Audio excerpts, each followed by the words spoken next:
Buying stocks on Webull's desktop platform is a straightforward process. Here's how you can do it. Open Webull desktop app. Log in. Launch the Webull desktop application and log into your account using your credentials. Access the stock search. Find the stock. On the main screen, locate the search bar, typically at the top or center of the interface.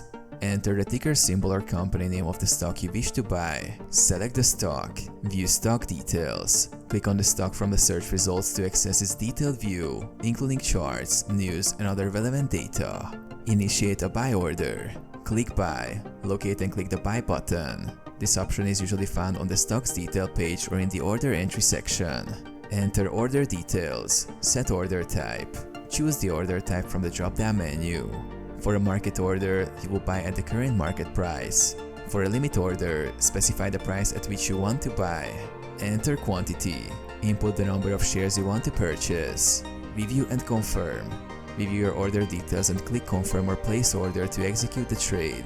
Monitor order status. Check order status. Go to the Orders or Trade tab to check the status of your order and confirm that it has been executed.